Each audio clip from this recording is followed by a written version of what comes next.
கல்யாணம் ஆகி 1 or 2 years தான் ஆகுது அப்படின்னா அவங்களுக்கு சரியான மருத்துவ ஆலோசனைகள் கொடுத்து சாதாரண ட்ரீட்மெண்ட்ல இருந்து தான் நம்ம ஸ்டார்ட் பண்ணுவோம்.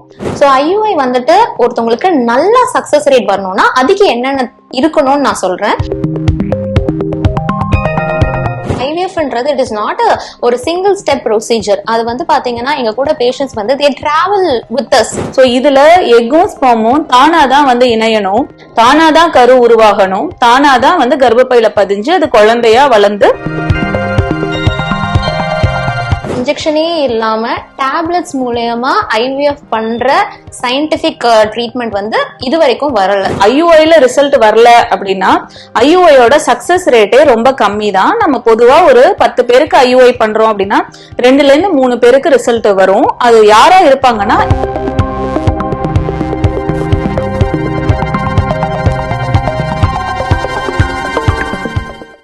அனைவருக்கும் வணக்கம். இன்னைக்கு ஈவா IVF அண்ட் விமன் சென்டர்ல நம்ம இருக்கோம்.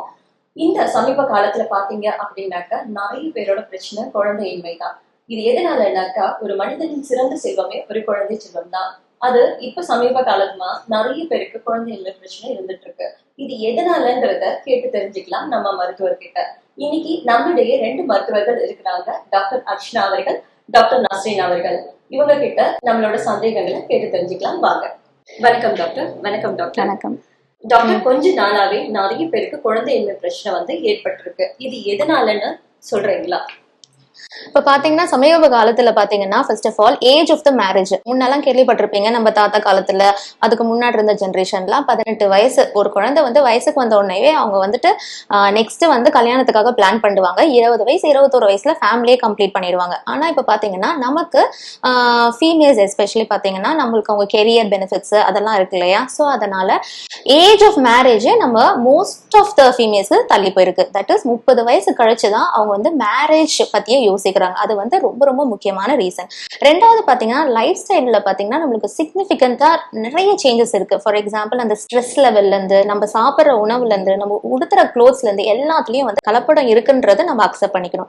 மற்றபடி பாத்தீங்கன்னா பொல்யூஷன்ஸ், டாக்ஸின்ஸ் இதெல்லாமே வந்துட்டு இப்ப ரீசன்ஸா இருக்கலாம். அண்ட் வந்து நம்மளோட செயல்முறைகள் ஃபார் எக்ஸாம்பிள் பாத்தீங்கன்னா அந்த காலத்துல எல்லாம் காலையில ஏஞ்சிப்பாங்க, நைட்ல வந்து சீக்கிரம் தூங்கிடுவாங்க. நைட் டியூட்டியெல்லாம் அந்த காலத்துல எல்லாம் ஒரு டாக்டர்ஸ்க்கோ போலீஸ்மென்க்கோ தான் இருந்தது. ஆனா இப்பெல்லாம் பாத்தீங்கன்னா most of the IT couples வந்து நைட்லயும் வேலை செய்யறாங்க. அந்த சர்க்கேடியன் ரிதம் அப்படின்னு சொல்றோம் இல்லையா, அது நிறைய கப்பிள்ஸ்க்கு அது அப்படியே ஆல்டர் ஆகுது. ஸோ இந்த மாதிரி சில பல விஷயத்தினால இன்ஃபர்டிலிட்டின்றது நம்ம நிறைய பார்த்துட்டு வரோம். ஒரு தம்பதி உங்ககிட்ட வராங்க, குழந்தை இல்லைன்னு சொல்லிட்டு, அவங்க என்ன காரணத்தால குழந்தை இல்லாம போகுது மேடம்? இது வந்து ரொம்ப ஒரு மிக முக்கியமான ஒரு கேள்வி. ஏன்னா ஒரு தம்பதிக்கு ஏன் குழந்தை இல்லை அப்படிங்கறத நம்ம டீட்டெயில்டா நிறைய பரிசோதனைகள் பண்ணி தெரிஞ்சுப்போம். மிக முக்கியம் வந்து அந்த ஆண் பெண் 2 பேரோட வயது. ஸோ 30 வயதுக்கு மேல அதிகரிச்சாலே இயற்கையாவே வந்து அவங்களோட குழந்தை பெற்றுக்கொள்ளும் தன்மை வந்து கொஞ்சம் குறைஞ்சிருது. இது வந்து குறைந்து கொண்டே வர அந்த கருமுட்டையோட தரம் குறைறதுனால இருக்கலாம், இல்ல விந்தணுக்கள் செயல்பாடு குறைவாக இருக்கலாம், இல்ல வந்து இந்த டியூப்ல அடைப்பு அப்படின்னு சொல்லுவோம். ஒரு பெண்ணுக்கு அவங்களோட இனப்பெருக்க உறுப்புகள், அதாவது கர்ப்பப்பை நல்லா இருக்கா, அதுல ஏதாவது கட்டிகள் இருக்கா, இல்ல ரத்தக்கட்டு மாதிரி ஏதாவது பிரச்சனை இருக்கா, கர்ப்பப்பை உள்ள ஏதாவது சத வளர்ச்சி இருக்கா, அடுத்தது ஃபெலோப்பியன் டியூப்ஸ் அப்படின்னு சொல்லுவோம். ஒரு பெண்ணுக்கு 2 ஃபெலோப்பியன் டியூப்ஸ் இருக்கும். இதுல வந்து பிளாக்கேஜ் எதுவும் இல்லாம சீரான இயக்கத்தோட இருக்கா, இதை நம்ம டெஸ்ட் பண்ணுவோம்.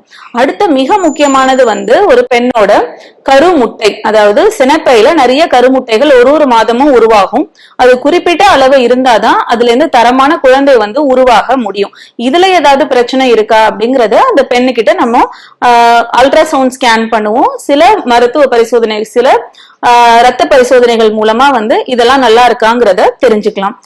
ஒரு ஆணுக்கு ரொம்ப மிக முக்கியமானது வந்து அவங்களோட விந்தணுக்கள், அந்த உயிரணுக்கள் வந்து நல்லா உற்பத்தி இருக்கா, அதுல அசைற தன்மை நல்லா இருக்கா, அதுல அதோட அமைப்பு ஷேப்னு சொல்லுவோம், இது நல்லா இருக்கா, இது எல்லாத்தையும் நம்ம டீட்டெயில்டா பார்ப்போம். அப்புறம் அந்த 2 பேருக்கு நடுவுல அவங்களோட செக்ஷுவல் லைஃப் நல்லா இருக்கா. சோ இது எல்லாம் தான் நம்ம அடிப்படையில பாக்குறது. இந்த விஷயங்கள் எல்லாமே நல்லா இருக்கு, கல்யாணம் ஆகி 1 or 2 years தான் ஆகுது அப்படின்னா அவங்களுக்கு சரியான மருத்துவ ஆலோசனைகள் கொடுத்து சாதாரண ட்ரீட்மெண்ட்ல இருந்து தான் நம்ம ஸ்டார்ட் பண்ணுவோம். சில பேருக்கு இந்த பரிசோதனைகள் எல்லாம் வந்து ஏதாவது பிரச்சனைகள் இருக்குது நம்மளுக்கு தெரிய வருது, அல்லது அவங்களுக்கு ஏற்கனவே வயது கொஞ்சம் அதிகமாயிடுச்சு, இல்ல ஏற்கனவே அவங்க வெளியில மருத்துவம் பார்த்துட்டு அதுல இன்னும் ரிசல்ட் கிடைக்கல, இந்த மாதிரி காரணங்கள்லாம் இருந்தது அப்படின்னா நாம அவங்களுக்கு கொஞ்சம் நவீனமான ட்ரீட்மெண்ட் முறைகள் லைக் IUI இருக்கு, IVF இருக்கு, ICSIங்கிற ட்ரீட்மெண்ட் ப்ரொசீஜர் இருக்கு, இந்த மாதிரி டெஸ்ட், இந்த மாதிரி சிகிச்சைகள் எல்லாம் நம்ம அட்வைஸ் பண்றோம். சோ பேசிக்கலி என்ன ப்ராப்ளம் இருக்கு, அதுக்கு என்ன ட்ரீட்மெண்ட் தேவை, இப்படிதான் நம்மளோட அப்ரோச் இருக்கும். டாக்டர், இப்ப IUI அப்படின்னு சொன்னாங்க இல்லையா, அந்த IUI ட்ரீட்மெண்ட் தான் என்ன, அது யார் யாருக்கு பண்ணலாம், எந்த வயதினருக்கு வந்துட்டு இது பண்ணலாம்? IUI ட்ரீட்மெண்ட்னா என்னன்னா இன்ட்ரா யூட்ரைன் இன்செமினேஷன். அப்படின்னா என்ன அர்த்தம்னா ஹஸ்பண்டுக்கு வந்துட்டு சம்டைம்ஸ் கவுண்ட் கம்மியா இருக்கும் போது, இல்ல ஹஸ்பண்ட் அண்ட் ஒய்ஃபோட உறவு தட் இஸ் இஜாக்குலேஷன் ப்ராப்ளம் வந்து ஹஸ்பண்டுக்கு இருக்கும் போது, அந்த மாதிரி சுச்சுவேஷன்ல என்ன பண்ணுவோம்னா ஹஸ்பண்டோட ஸ்பெர்ம்ஸ் அவரை எடுத்து கொடுக்க சொல்லி நம்ம வந்து ப்ராசஸ் பண்ணி இருக்கிறதுலே தரமான பெஸ்டான ஸ்பெர்ம்ஸா எடுத்து மேனுவலா அந்த பெண்மணியோட கர்ப்பப்பை உள்ள வைக்கிறது தான் IUI ப்ராசஸ். ஓகே, ஸோ இது யார் யாருக்கெல்லாம் பண்ணலாம்னா அதுக்கு கிளியர் கைட்லைன்ஸ் இருக்கு. அதாவது 30 வயசு 35 வயசு உள்ள இருக்கணும், அப்பதான் உங்களுக்கு சக்சஸ் ரேட் இருக்கு. IUI வந்து எல்லாருக்கும் யாருக்கு வேணா பண்ணலாம், ஆனா வந்து சக்சஸ் ரேட் வந்து ஒருத்தவங்களுக்கு மாறும். ஸோ IUI வந்துட்டு ஒருத்தவங்களுக்கு நல்ல சக்சஸ் ரேட் வரணும்னா அதுக்கு என்னென்ன இருக்கணும்னு நான் சொல்றேன். பாத்தீங்கன்னா ஃபீமேலுக்கு, அதாவது பெண்மணிக்கு வந்து பாத்தீங்கன்னா அவங்களுக்கு எக்கோட குவாலிட்டி கவுண்ட் வந்து ஓரளவுக்கு நல்லா இருக்கணும். அதே மாதிரி ஹஸ்பண்டுக்கு விந்தணுக்கள் வந்துட்டு ஓரளவுக்கு நல்லா இருக்கணும். ரொம்ப கம்மியா இருந்தது, ஃபார் எக்ஸாம்பிள் 5 மில்லியன் கீழே இருந்ததுன்னா கூட நம்மளுக்கு வந்து IUIல சக்சஸ் வராது. முக்கியமான ஒரு விஷயம், அந்த பொண்ணுக்கு டியூப்ஸ்ல எதுவும் பிளாக் எதுவும் இருக்கக்கூடாது, அப்ப வந்துட்டு சக்சஸ் ரேட் அதிகம். அதுக்கப்புறம் அந்த கர்ப்பப்பை உள்ள லைனிங் எண்டோமெட்ரியம் அப்படின்னு சொல்லுவோம் இல்லையா, அது வந்து கரு ஒற்றை இடம், அதுவுமே போதுமான அளவு திக்னஸ்ல இருக்கணும். சோ இந்த மாதிரி சிச்சுவேஷன்ல நம்ம அந்த கப்பலுக்கு IUI பண்ணும்போது சக்சஸ் ரேட் அதிகமா இருக்கும். மேடம், இப்ப IUI ட்ரீட்மெண்ட் பத்தி மேடம் சொன்னாங்க இல்லையா, இந்த IUI ட்ரீட்மெண்ட் ஒரு பெண்ணுக்கு எத்தனை முறை செய்யலாம் மேடம்? நல்ல கொஸ்டின். IUI அப்படிங்கிறது இன்ட்ராயூட்ரைன் இன்செமினேஷன். இது வந்து ஒரு மாடிஃபைடு நேச்சுரல் ட்ரீட்மெண்ட் தான். சோ இது எத்தனை தடவை பண்ணலாம் அப்படிங்கிறது டெஃபினட்டா அந்த பெண்ணோட ஏஜ பேஸ் பண்ணுது. 30 வயதுக்கு கீழே இருக்கவங்களா இருந்தா நாங்க ஒரு 4ல இருந்து 6 முறை வரைக்கும் சஜஸ்ட் பண்ணுவோம். 30 வயதுக்கு மேல இருந்ததுன்னா 3 தடவை தான் மேக்சிமம் சஜஸ்ட் பண்ணுவோம்.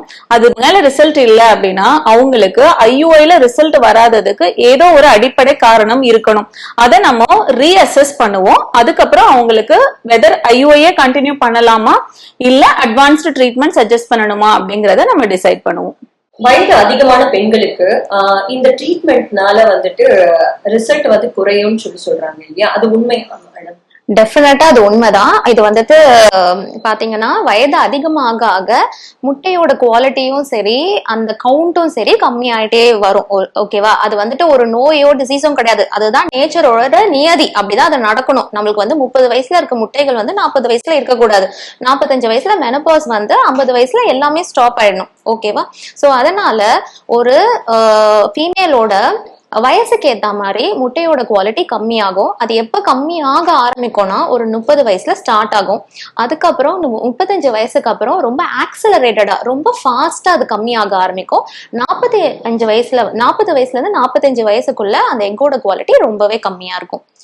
அது வந்துட்டு ட்ரூ தான், நீங்க கேக்குறது ட்ரூ தான். மேடம், இப்ப IVF ட்ரீட்மெண்ட் சொல்றாங்க இல்லையா, இப்ப IUI வந்துட்டு நம்மளால பண்ணிட்டோம், அதுல வந்துட்டு ஃபெயிலியர் ஆயிடுச்சு, அதுக்கு அடுத்தபடியா IVF போறோம். IVFனா என்ன வயசுக்குரியவங்க இதை செய்யலாம், அதெல்லாம் பாசிட்டிவ் ஆகுமா? இது ஒரு ரொம்ப முக்கியமான ஒரு பிராக்டிக்கலான கேள்வி. ஏன் அப்படின்னா IUI பண்ணிட்டோம், அது எங்களுக்கு ரிசல்ட் வரல, அதனால நாங்க அடுத்தது ட்ரீட்மெண்ட் தொடரல இப்படின்னு சொல்லி நிறைய தம்பதிகள் சொல்றதை நாங்க கேள்விப்படுறோம். ஏன்னா அவங்க IUIன்னு ஒரு ட்ரீட்மெண்ட் பண்ணுவாங்க, அப்புறம் அதுல நெகட்டிவ் ஆயிடுச்சு அப்படின்னா சில வருஷங்களை விட்டுருவாங்க. அதுக்கப்புறம் அவங்க டிசைட் பண்ணி கண்டிப்பா நம்மளுக்கு குழந்தை வேணும் அப்படின்னு சொல்லி ட்ரீட்மெண்ட்டுக்கு வரப்ப பார்த்தா அவங்க ஏற்கனவே வயசாயிருப்பாங்க. சோ அதனால IUIல ரிசல்ட் வரல அப்படின்னா IUIயோட சக்சஸ் சக்சஸ் ரேட்டே ரொம்ப கம்மி தான். நம்ம பொதுவா ஒரு 10 பேருக்கு IUI பண்றோம் அப்படின்னா 2ல இருந்து 3 பேருக்கு ரிசல்ட் வரும். அது யாரா இருப்பாங்கன்னா எல்லா ஃபேக்டரும் நல்லா இருக்கவங்களா இருப்பாங்க. 3 தடவைக்கு மேல ரிசல்ட் வரல அப்படின்னா உங்களோட டாக்டர் வந்து டெஃபினட்டா அடுத்த ட்ரீட்மெண்ட் ஆப்ஷன்ஸ் சொல்லி இருப்பாங்க. சில சமயம் IUIல ரிசல்ட் வரல, அவங்களுக்கு IVF ரிசல்ட் வரலாமா? நிச்சயமா வரலாம். ஏன் அப்படின்னா IUIங்கிறது பாடிக்குள்ளேயே நடக்கிற ப்ராசஸ். அதாவது நம்ம ஒரு எக்க வளர வைப்போம், அது வளருதான்னு ஃபாலிகுலர் ஸ்டடி பண்ணி பார்ப்போம், அப்புறம் அது ரிலீஸ் ஆகுறதுக்கு மெடிசன் கொடுப்போம். நீங்க நேச்சுரலாவும் ட்ரை பண்ணுவீங்க. ஒரு குறிப்பிட்ட நாள் மட்டும் அந்த எக் ரிலீஸ் ஆகுற அன்னைக்கு நம்ம விந்தணுக்களை எடுத்து உள்ள போடுறத வந்து IUIங்கிற ப்ராசஸ் சொல்றோம். சோ இதுல எக்கும் ஸ்பெர்மும் தானாதான் வந்து இணையணும், தானாதான் கரு உருவாகணும், தானாதான் வந்து கர்ப்பப்பையில பதிஞ்சு அது குழந்தையா வளர்ந்து ஹார்ட் பீட்லாம் வர ஸ்டேஜ் வரப்போ நம்ம அது வந்து பாசிட்டிவ் பிரெக்னன்சி அப்படின்னு சொல்றோம். சோ இந்த விஷயங்கள் எல்லாம் IUIல நடக்கல அப்படின்னா அதை வந்து நம்ம IVFல அடுத்த ஸ்டெப் ஹெல்ப் பண்றோம்.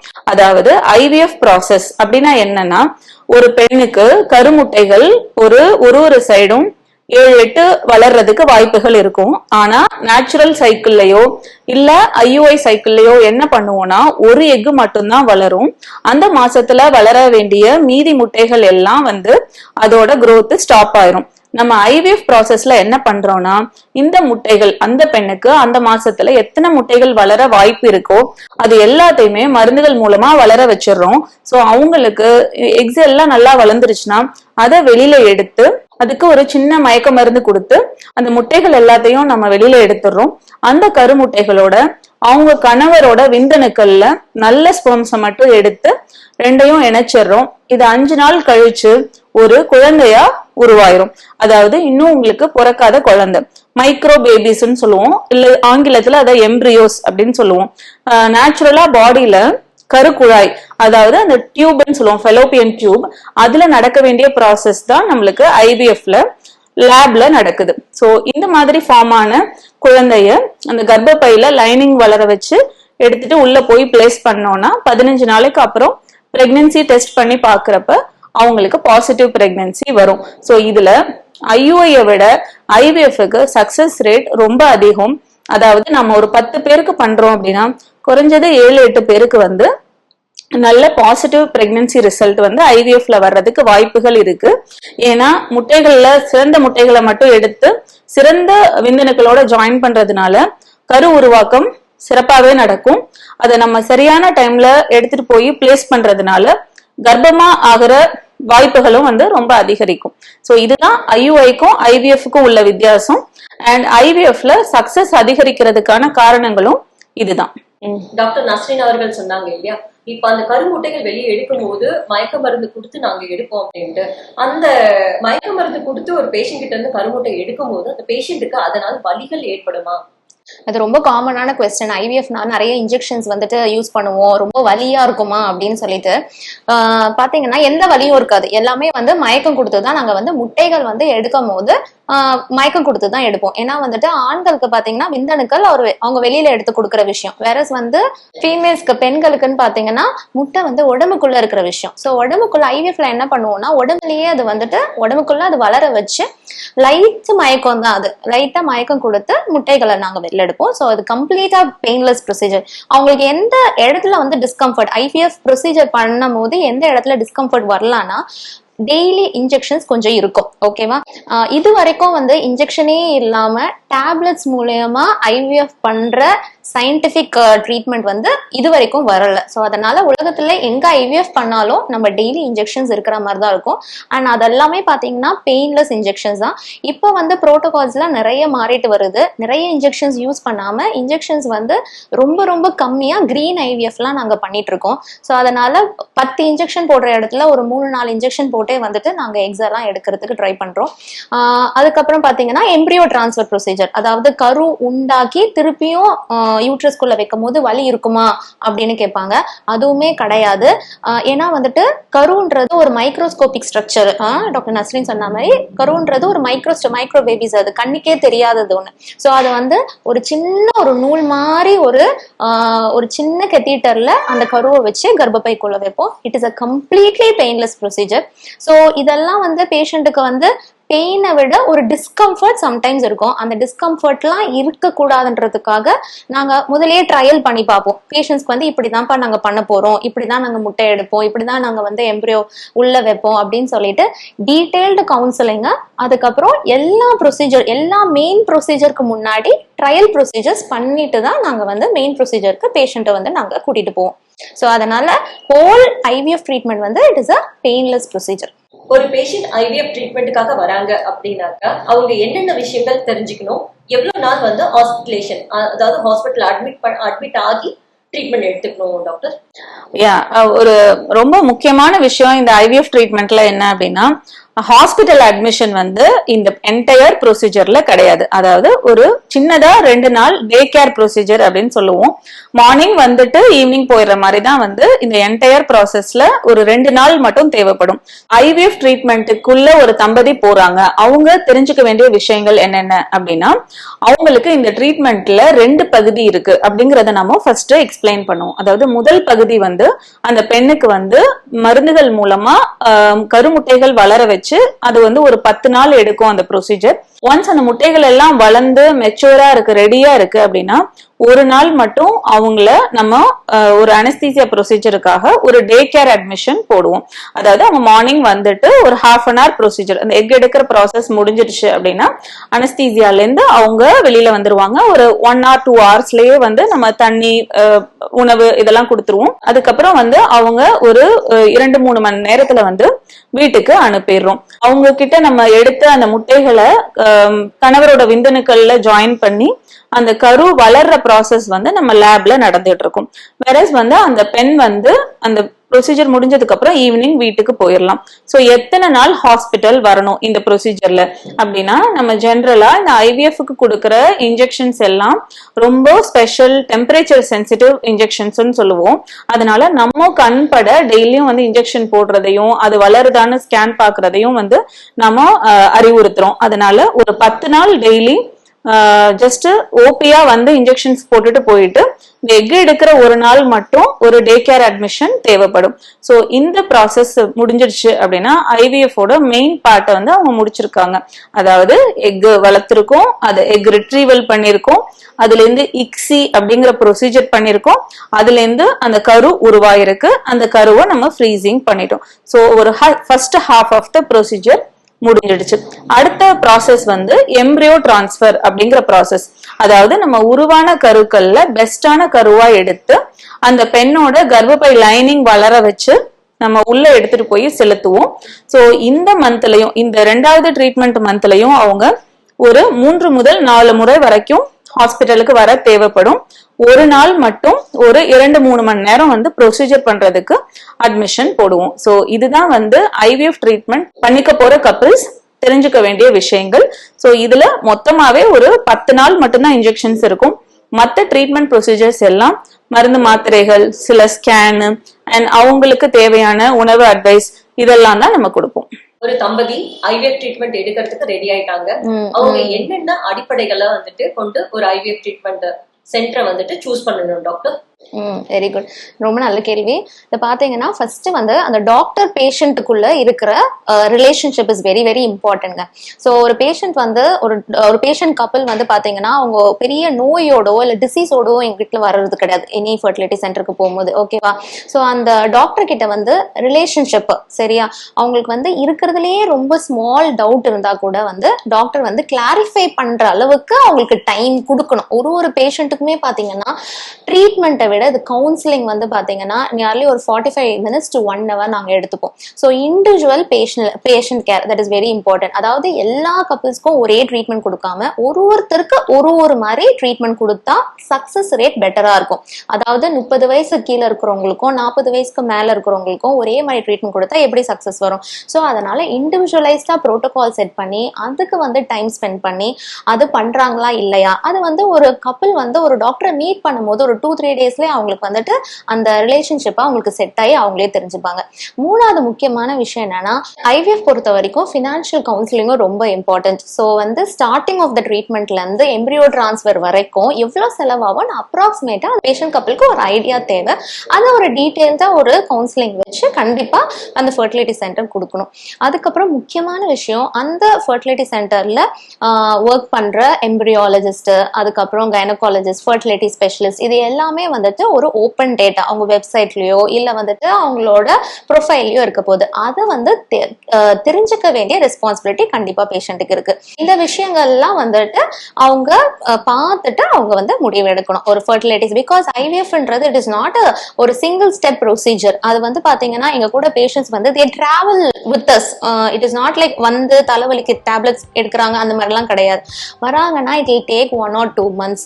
அதுக்கப்புறம் பிரெக்னென்ட் ஆன உடனே they are going to travel along with us nearly for 10 மாசம் நம்ம கூட இருக்க போறாங்க. ஸோ அந்த ஜேர்னி வந்து கம்ஃபர்டபுளா இருக்கணும்னா அந்த பேஷண்ட் டாக்டர் ரிலேஷன்ஷிப் வந்து அழகா செட் ஆகி வரணும்.